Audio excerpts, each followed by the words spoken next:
तो ये हमारा लास्ट चैप्टर होने वाला है, जो 7th की एनसीईआरटी है। ये उसका लास्ट चैप्टर है और इसका टाइटल है 18वीं शताब्दी में नए राजनीतिक गठन।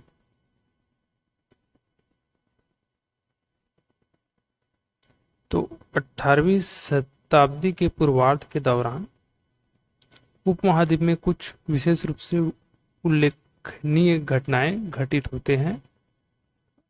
कहने का तात्पर्य यह है कि स्वतंत्र राज्यों का उदय होता है, जिसने क्या है मुगल साम्राज्य की सीमाओं को किस तरह बदलती है, हम उसे देखेंगे। भारत के बड़े बड़े हिस्सों को ये जो क्षेत्रीय स्वतंत्र राज होते हैं वो लोग सफलतापूर्वक हड़प लेते हैं।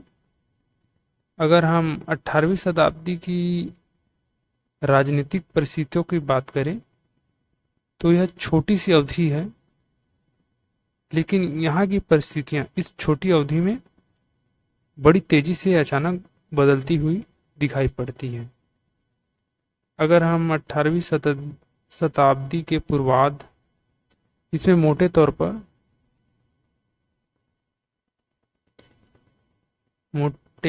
पर इस पूरे चैप्टर में 1707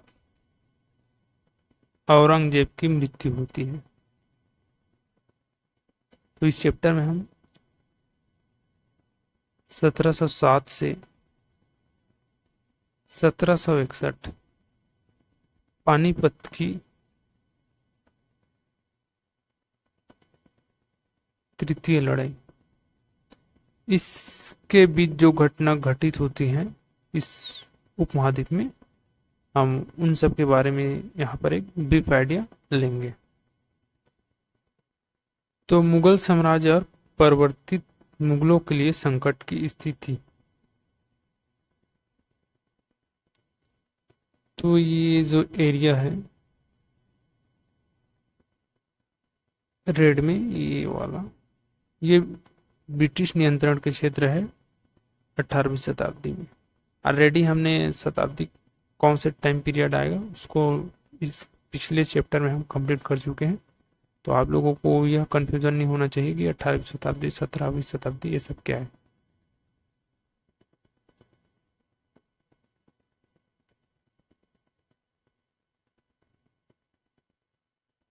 तो होता क्या है, 17वीं शताब्दी के अंतिम वर्षों में मुगल साम्राज्य के समक्ष विभिन्न विभिन्न प्रकार के संकट खड़े होने लगते हैं।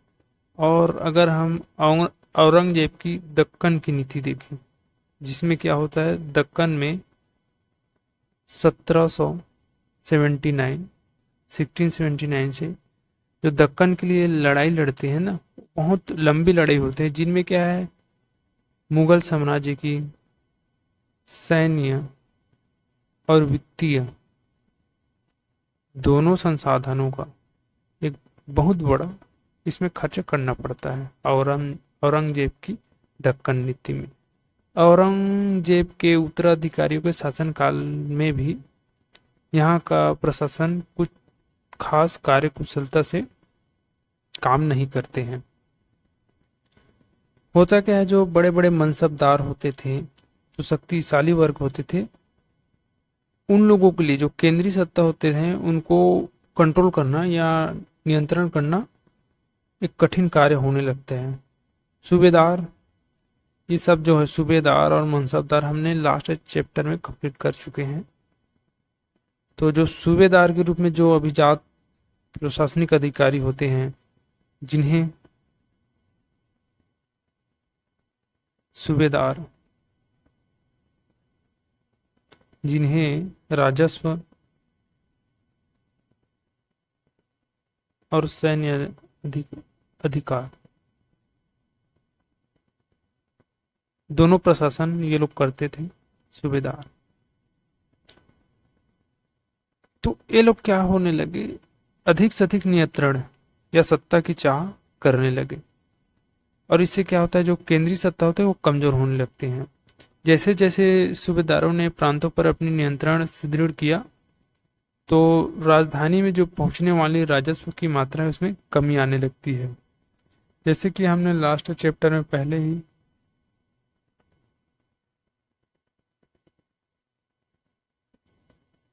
साम्राज्य क्या होता था, प्रांतों में विभाजित थे। प्रांतों को क्या बोला जाता था, सूबा। और इसमें जो प्रशासनिक अधिकारी होते थे उसे क्या बोलते थे, सूबेदार। सूबेदार राजनीतिक और सैनिक दोनों अधिकार या नियंत्रण इसके पास थे, सूबेदार के पास। तो होता क्या है, जो उत्तर और पश्चिमी भारत के अनेक हिस्सों में कुछ किसानों ने और कृषक आंदोलन भी इन समस्याओं को और गंभीर बना देता है। और इसी बीच में होता क्या है,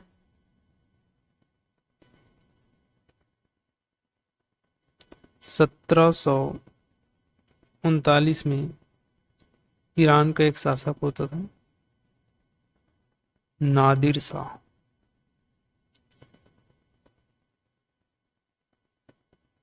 इसने दिल्ली पर आक्रमण करता है।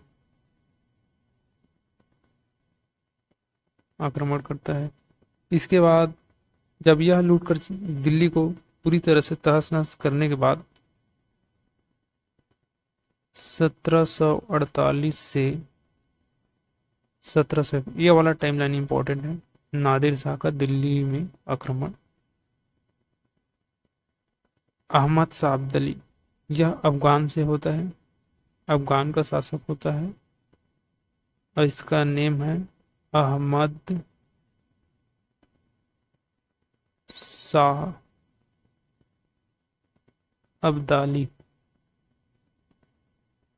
इसने इस टाइमलाइन पर उत्तर भारत पर 5 बार आक्रमण करता है, 5 बार आक्रमण करता है। तो इन परिस्थितियों से क्या होता है, जो केंद्रीय सत्ता होती है ना, वह कमजोर होने लगती है। पहला क्या है, अंग्रेजों की दक्कन नीति। सेकंड क्या है, अंग्रेजों औरंगजेब सॉरी पहला क्या है, औरंगजेब की दक्कन नीति। सेकंड है, औरंगजेब के बाद जितने भी उत्तराधिकारी हैं वे कुशल नहीं थे। और थर्ड है, उत्तर और पश्चिमी भारत पर जमींदार और किसानों का आंदोलन के रूप में समस्याएं खड़ी होना। फोर्थ है, जो अभिजात वर्ग थे, मनसबदार थे, उनकी संख्याओं में वृद्धि और वो लोग सत्ता की चाह करने लगते हैं। और इसी बीच में क्या होते हैं, नादिर शाह का आक्रमण और अहमद शाह अब्दाली का आक्रमण। इन्हीं सभी कारणों से दिल्ली का जो केंद्रीय सत्ता होता है वह थोड़ा नहीं बहुत ज़्यादा कमज़ोर होने लगता है। तो इनसे क्या होता है, कुछ राज्यों को उदय होना स्टार्ट होता है। तो देखते हैं राज्यों का उदय।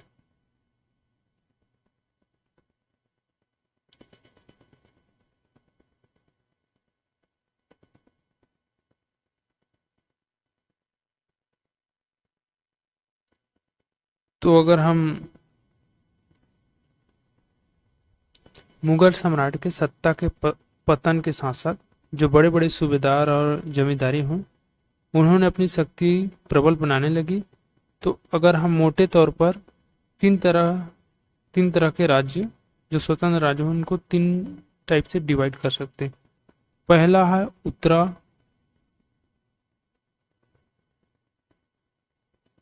उत्तराधिकारी राज्य। सेकंड में है स्वतंत्र राज्य, अब इसको डिफाइन करेंगे। और थर्ड है नए राज्य।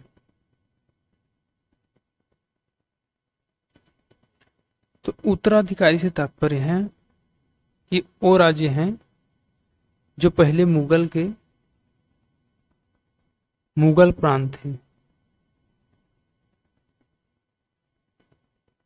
लेकिन केंद्रीय सत्ता कमजोर होने पर ये लोग औपचारिक तौर पर क्या होते, उनके अंडर में होते थे, बट अपना जो कर्ता धर्ता होता था ये लोग स्वयं होते थे।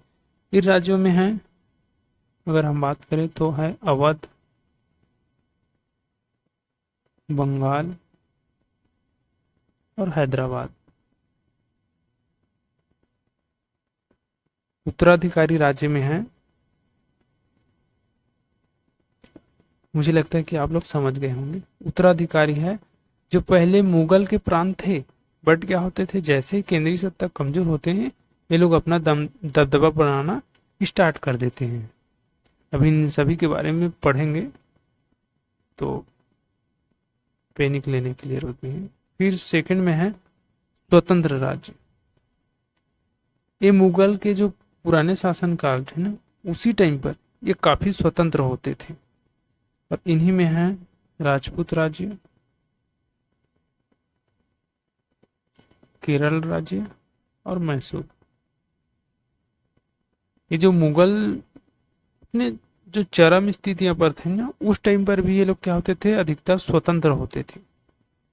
उसके बाद जो थर्ड है वो है नए राज्य। तो नए राज्य ये लोग क्या होते थे, सशस्त्र संघर्ष के बाद मुगलों से स्वतंत्रता छीन कर ली है ये लोग। जैसे इन्हीं में आएगा मराठा, सिखों और जाटों की राज्य। तो जैसे ही मुगल साम्राज्य पतन होते हैं तो हमें तीन टाइप से जो क्षेत्रीय राज्य हैं उनको तीन टाइप में हम लोग बांट सकते हैं। पहला है उत्तराधिकारी, सेकेंड नंबर पर है स्वतंत्र राज्य और थर्ड नंबर पर है नए राज्य। अगर आप लोगों को समझ में नहीं आए तो थोड़ा सा इसको पीछे कर लेंगे। तो अब चलते हैं सबसे पहले उत्तराधिकारी राज्य, जिसमें है हैदराबाद। हैदराबाद हैदराबाद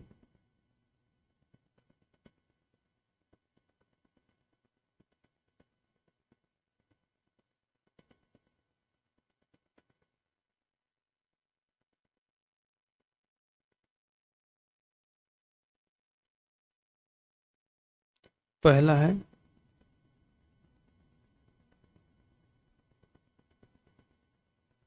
हैदराबाद।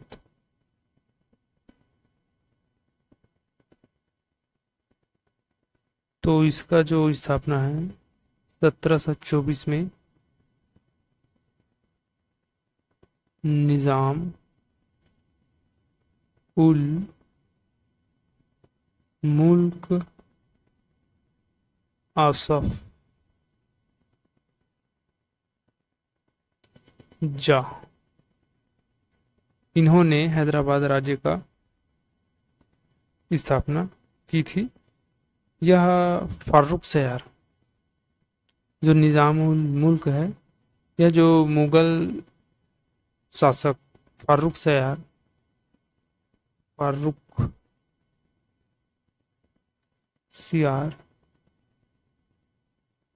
के दरबार में अत्यंत शक्तिशाली, फारूक सयार के दरबार में एक शक्तिशाली सदस्य के रूप में उसके दरबार में यह उस दरबार का मतलब सदस्य थे, सीधी सी बात। और इसे सर्वप्रथम अवध की सूबेदारी सौंपी गई थी। बाद में क्या होता है, इसे दक्कन का कार्यभार दे दिया जाता है। फिर यह दक्कन प्रांत के सूबेदार होने की वजह से जैसे ही केंद्रीय की राजनीतिक वित्तीय प्रशासन कमजोर होने लगती है, इन्होंने दक्कन की राजनीतिक और वित्तीय प्रशासन का पूरा नियंत्रण ले लेता है। आसफ जाह ने क्या किया, उत्तर भारत से कुशल सैनिक और प्रशासकों को लाता है और इन्हें लाकर अपने दक्कन में नए सिरे से प्रशासन की स्थापना करता है। और इन्होंने क्या किया, यह न तो दिल्ली से कोई निर्देश लेता था और न ही दिल्ली उसके कामकाज में कोई हस्तक्षेप करती थी। रहने के लिए मुगल बादशाह के अंडर में यह काम करते थे, बट अपने अपने राज्य में पूरी तरह से स्वतंत्र स्वतंत्र थे। हैदराबाद राज्य की पश्चिम की ओर मराठाओं के विरुद्ध और तेलुगु सेना नायक के युद्ध में सदा संलग्न रहती थी।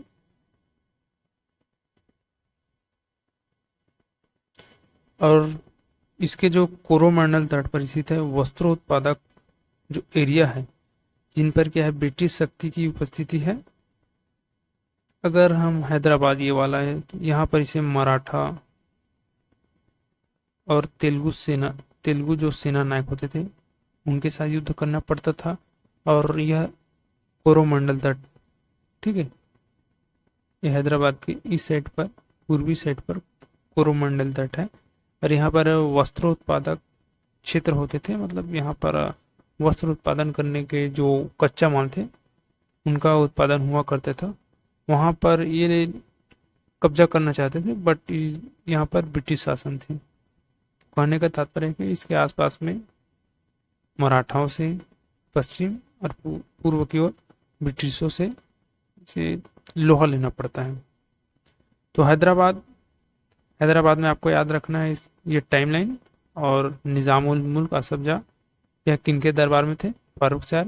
पहले इसे अवध की सूबेदारी दी जाती है, बाद में दक्कन की।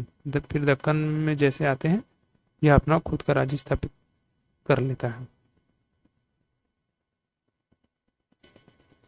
अब है अवध।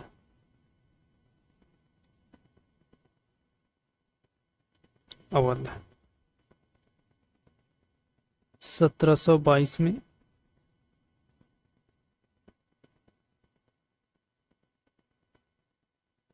बुरहान उल मुल्क शहादत खान, इन्होंने अवध का जो अवध राज्य है उसकी स्थापना किसने की थी? बुरहान उल मुल्क शहादत खान। इसको अवध का सूबेदार नियुक्त किया जाता है। जैसे मुगल साम्राज्य की विघटन होती है तो यह राज्य सर्वाधिक महत्वपूर्ण राज्यों में से एक होता है। और इसका रीजन है कि जो अवध है वह गंगा नदी की जो उपजाऊ मैदान पर फैला हुआ है, प्लस यह उत्तरी भारत और बंगाल के बीच का व्यापार का मुख्य मार्ग यहीं से होकर गुजर कर जाती थी। इस कारण से अवध जितने भी मुगल साम्राज्य के पतन के बाद जो राज्य है उनमें यह महत्वपूर्ण राज्य हुआ करता था।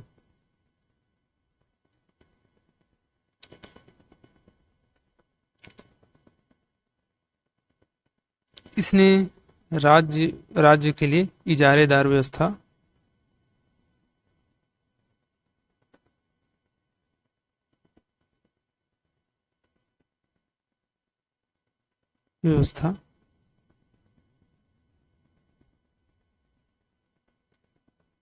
अपनाया। राजस्व वसूली में इसने इजारेदार व्यवस्था को अपनाया।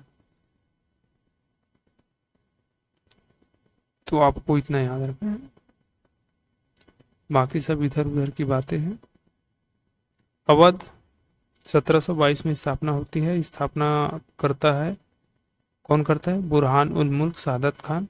और इसने राजस्व प्रणाली में इजारेदार व्यवस्था को अपनाया। नेक्स्ट है बंगाल।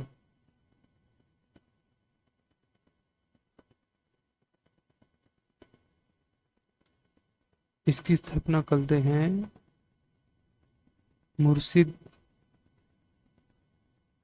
कुल्ली खां।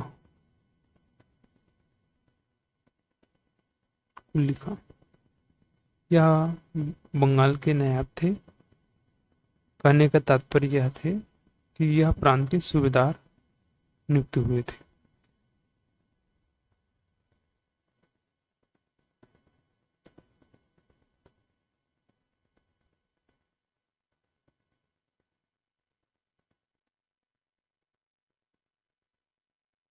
क्या होता है कि 18वीं शताब्दी में बंगाल एक क्षेत्रीय राज्य बन जाने से जमींदार में काफी बदलाव आया है। और अलीवर्दी के खान के शासनकाल में बंगाल में यह स्पष्ट दिखाई देती है। यहाँ पर क्या होता है, जो शाहू घराने होते हैं वह अत्यंत समृद्धशील होते हैं, तो उनका बंगाल बंगाल के जो राज होते थे उनका प्रशासन में उनका दबदबा होता था।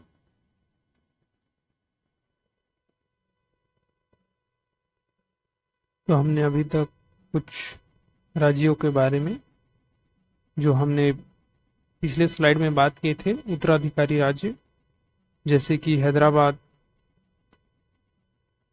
हैदराबाद, अवध और बंगाल, ये तीनों स्टेट के बारे में पढ़ चुके हैं, इसके संस्थापक और इसकी कुछ विशेषताएं के बारे में। तो अब देखते हैं राजपूत राज्य।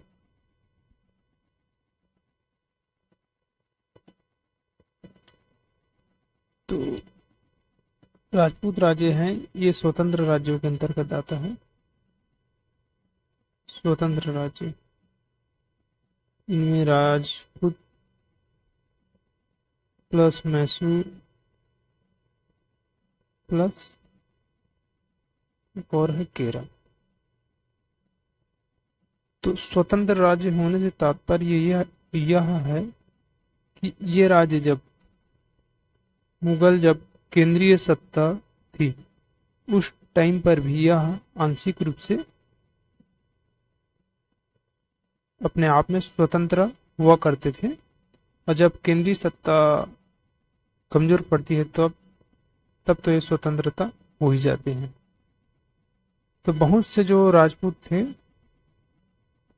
वो लोग मुगल व्यवस्था में, जो मुगल कालीन व्यवस्थाओं में बड़े बड़े पदों पर विराजमान रहते थे, जैसे कि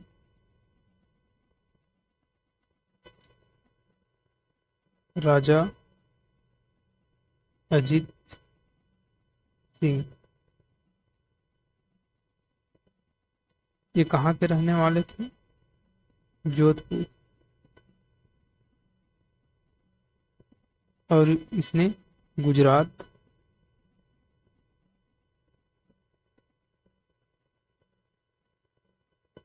गुजरात का सूबेदार नियुक्त किया जाता है। और इसी प्रकार से सेकंड नंबर पर है राजा सवाई सिंह। ये कहाँ के रहने वाले हैं? अंबर के, अंबर का रहने वाले हैं। और ये मालवा का सूबेदार नियुक्त किया जाता है मुगल कालीन व्यवस्था में। तो ये दोनों राजा हैं जो जिस समय मुगल केंद्रीय सत्ता पर विराजमान थी उस टाइम पर ये लोग वहाँ के अभिजातों पे, मतलब प्रशासनिक अधिकारी के रूप में इन लोगों को नियुक्त किया गया था। जैसे कि अजीत सिंह को गुजरात का सूबेदार नियुक्त किया गया था, और राजा सवाई सिंह को मालवा का सूबेदार नियुक्त किया जाता है। सवाई राजा जय सिंह नहीं, इनके बारे में एक और थोड़ा सा इम्पोर्टेंट एक फैक्ट है। इन्होंने जयपुर जो शहर है उसका संस्थापक है। इसी को ये क्या है, राजधानी बनाता है, राजधानी के रूप में स्थापित करता है। और इन्हें 1722 में आगरा का सूबेदार नियुक्त किया जाए, सूबेदारी दी गई होती है।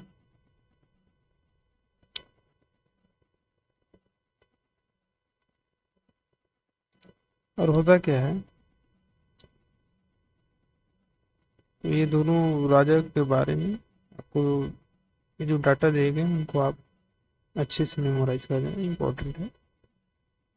तो होता क्या है, 1740 के दशक में राजस्थान राजवाड़ों के इलाकों में क्या होता है कि मराठा जो सत्ता है वो अपनी चरम स्थिति पर होता है। तो इनसे इन लोगों की छवि पर थोड़ा सा धक्का पड़ता है। अभी आगे पढ़ेंगे इनके बारे में।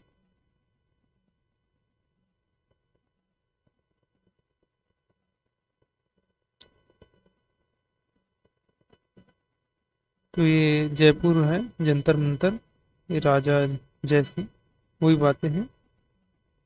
एक बात है जो आपको, जय सिंह ने ही पंच खगोलीय वेधशाला का निर्माण किया है और जंतर मंतर के नाम से विख्यात इन वेधशालाओं पर खगोलीय पिंड का अध्ययन हेतु कई उपकरण यहाँ पर स्थापित किए गए थे। तो एक खगोलीय जंतर मंतर, खगोलीय पिंडों के अध्ययन के लिए वेधशाला किसने निर्माण किया गया था, अगर ऐसा क्वेश्चन आता है तो आप जय सिंह, जो कि अंबर के रहने वाले थे और इसे मुगल कालीन उस टाइम पर मालवा का सूबेदार नियुक्त किया जाता है। अब देखते हैं सिखों के बारे में। तो यहाँ पर है, बट हम यहाँ पर समझ लेंगे। सिख,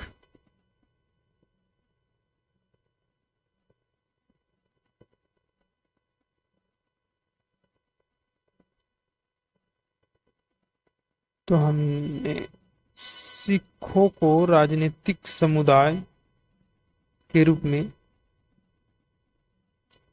इनका क्षेत्रीय इलाका था पंजाब।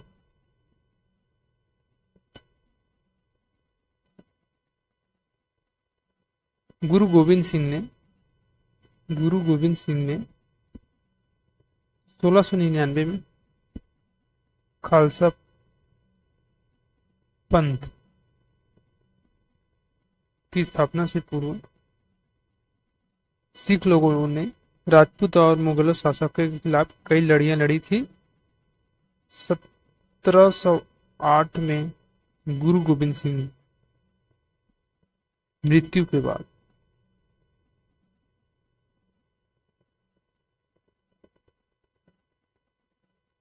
बंदा बहादुर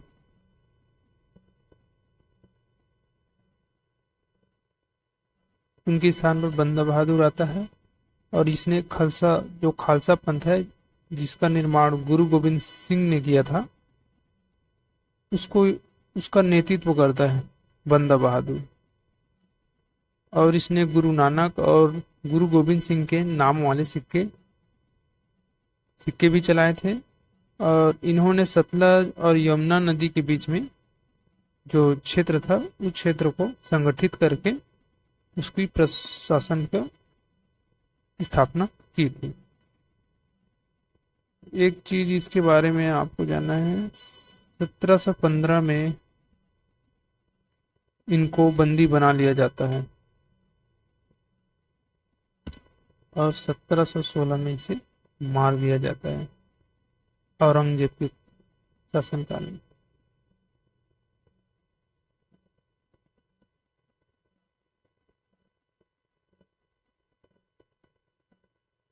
तो ये है, सिखों का राज्य है पंजाब। गुरु गोविंद सिंह खालसा पंथ खालसा पंथ का मतलब होता है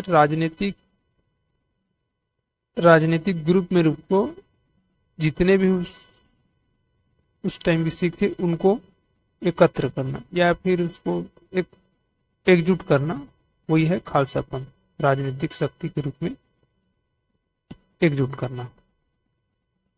तो 18वीं शताब्दी में क्या हुआ है कि कई योग्य नेताओं के नेतृत्व में सिख लोग थे, उन्होंने अपने अपने जत्थे बनाए। क्या होता है कि सिख जो लोग थे, जैसे कुछ योग्य नेता होते थे, तो इन्हीं नेताओं के नेतृत्व में कुछ जत्थे बनाए। जत्थे होते थे, कई जत्थे होते थे। जत्थे का मतलब भी वही हो गया, ग्रुप।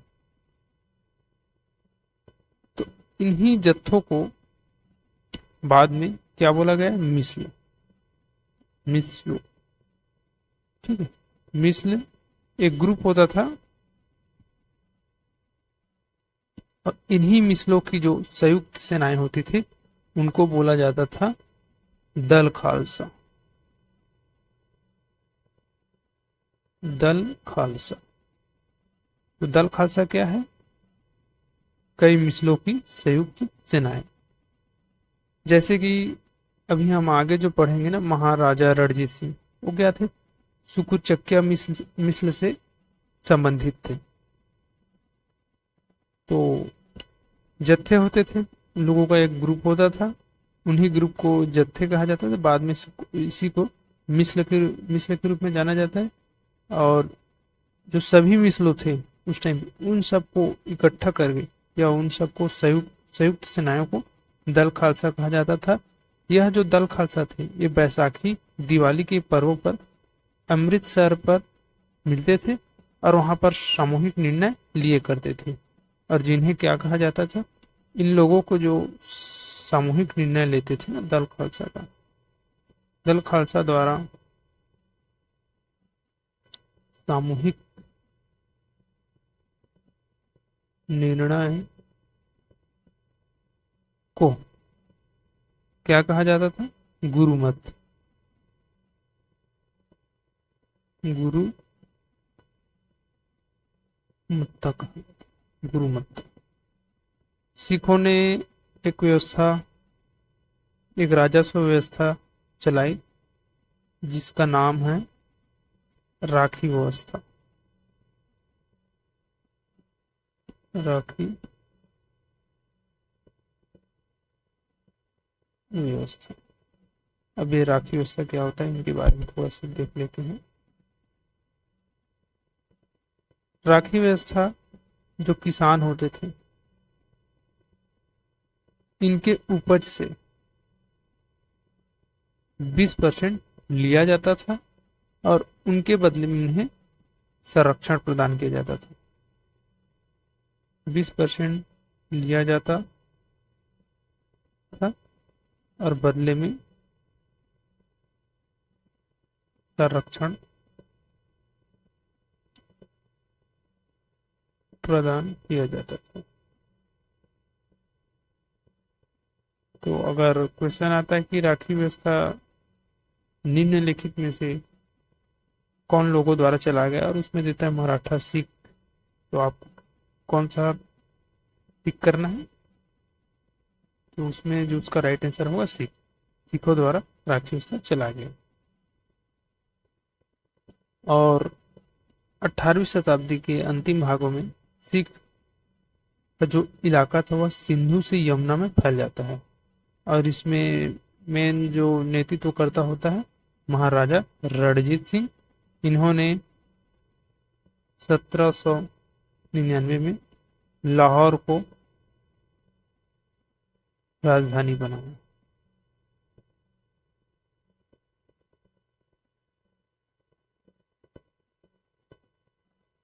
किसने बनाया?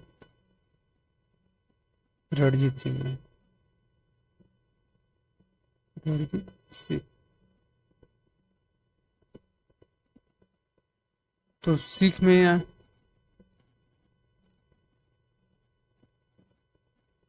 सिख राज्य में बस इतना ही है जो इम्पोर्टेंट है, इतना एनसीईआरटी में दिए गए। अब देखते हैं मराठा।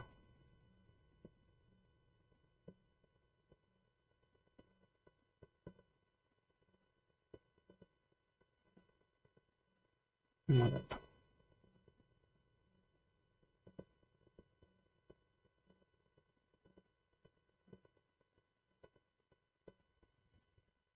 मराठा एक अन्य क्षेत्रीय शक्तिशाली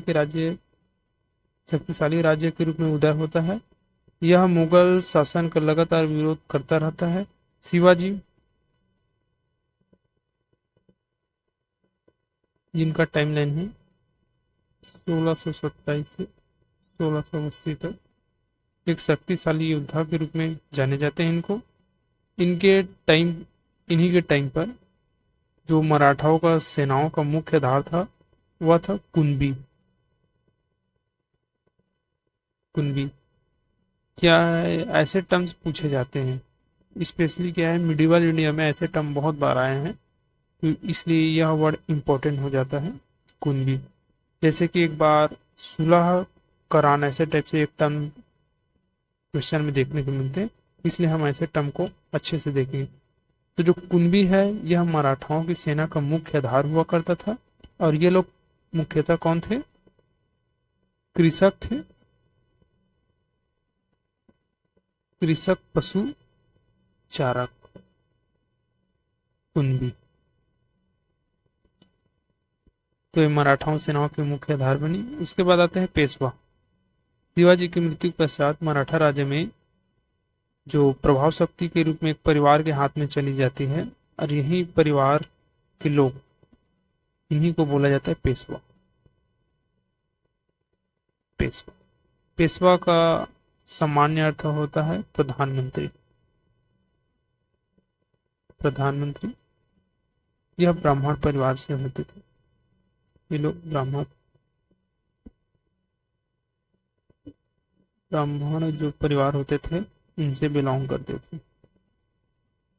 और इन्हीं लोगों ने पुणे को मराठा राज्य की राजधानी बनाई, पेशवा लोगों ने। इनका सैन्य संगठन का एक सफलता का रहस्य यह था, ये लोग क्या होते थे, जो मुगलों के किला बंद इलाके होते थे ना, उनसे टक्कर ना लेते हुए उनके पास से चुपचाप निकलकर ये लोग शहर और कस्बों पर हमला बोलते थे, और मुगल सेना से ये लोग मैदानी इलाकों में मुठभेड़ करते थे, और जहां से जो रसद या फिर उन लोगों के रसद और कुमुक आने का रास्ता होते थे ना, उन्हें लोग ब्लॉक कर देते थे। इस तरह से लोग मराठा लोग मुगल सेनाओं से युद्ध किया करते थे। पहले उन लोगों से निकलकर, उनके जो किला बंद होते थे उनसे निकलकर किसी जो बड़े मैदानी इलाके होते थे वहां पर जाते थे। उसके बाद जो रास्ते होते थे जहां पर से रसद, खाने पीने की वस्तुएं और कुछ भी वस्तुएं आने आने जाने के रास्ता होते थे, उन्हें ब्लॉक कर देते थे। इस तरह से लोग युद्ध किया करते हैं। मराठा सेना 1720 से 1761 के बीच मराठा साम्राज्य का काफी विस्तार होता है। इन्होंने 1720 के दशक में मालवा और गुजरात मुगलों से छीन लिए, और लगभग लगभग ये लोग क्या होते हैं, दक्कन जो प्रायद्वीप होते हैं इनके आधिपत्य के रूप में मान्यता प्राप्त कर लेते हैं। साथ ही इस क्षेत्र में जो दक्कन क्षेत्र होते हैं वहां पर ये लोग चौथ और है सरदेश मुखी, ये भी जानेंगे इसके बारे में। यह जमींदारों द्वारा वसूले जाने भू राजस्व है।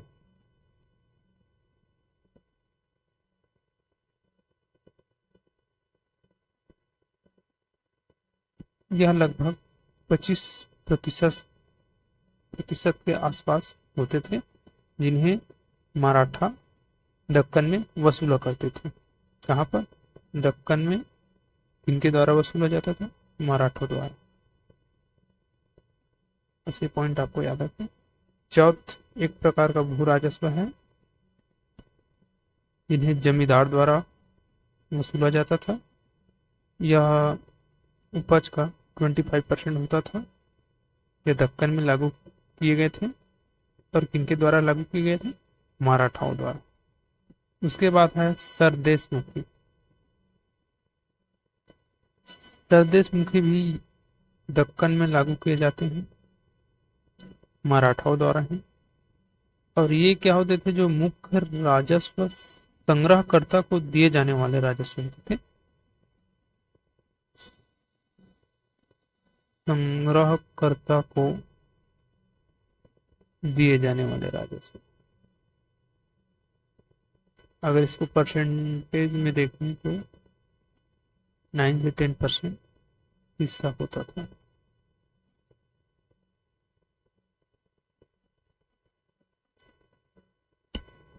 मराठा लोग 1737 में दिल्ली पर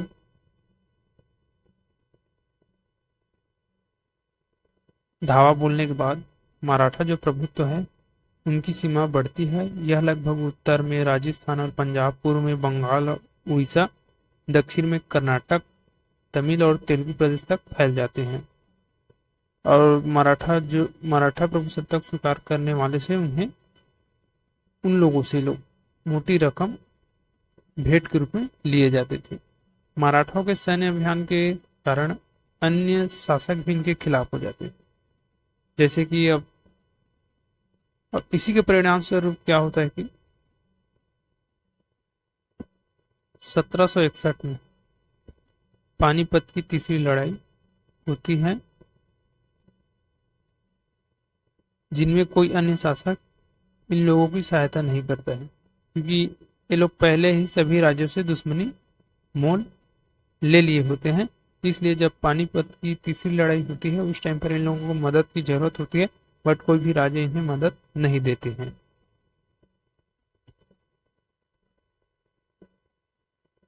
और बाद में मराठा साम्राज्य भी मराठाओं सरदारों द्वारा विभाजित हो जाते हैं, जैसे कि सिंधिया, गायकवाड़, भोसले और होलकर। इनको आगे पढ़ेंगे, बस अभी इतना ही है। देखते हैं जाट। जाट जाट में जो इम्पोर्टेंट है,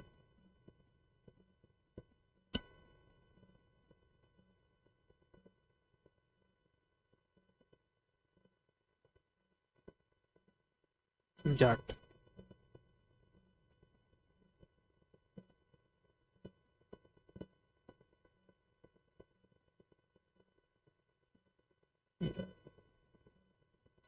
इनका टाइमलाइन है 17वीं से 18वीं शताब्दी।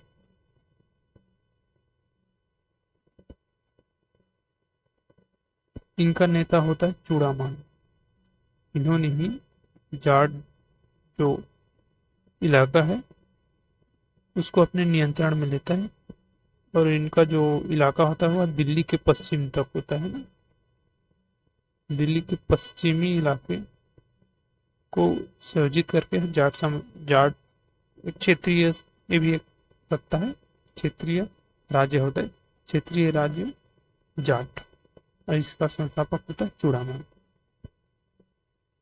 और ये कहता है 1680 के दशक आते आते इनका प्रभुत्व दिल्ली और आगरा के दो शाही शहरों के बीच क्षेत्र होने पर शुरू हो जाता है।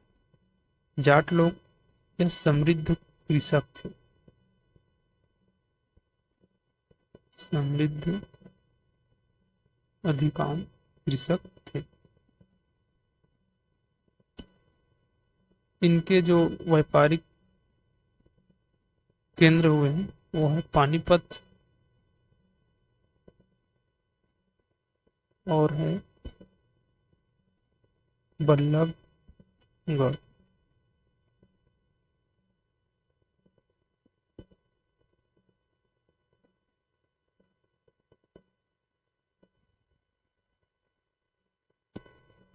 तो एक तो हो गया चूड़ामन, एक और इनका एक नेता हुआ करता है जिनके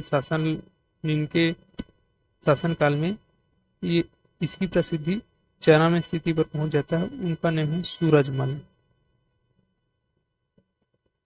सूरजमल। इसके टाइम पर इसी इलाके पर भरतपुर जो नगर होता है वह एक शक्तिशाली राज्य के रूप में उभरता है।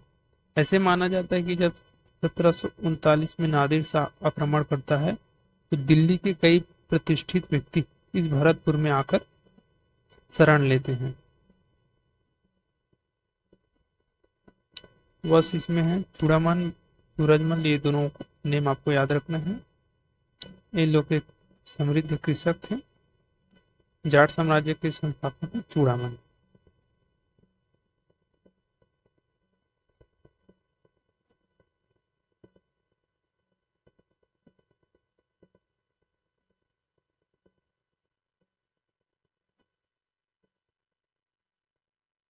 तो इस चैप्टर में बस इतने।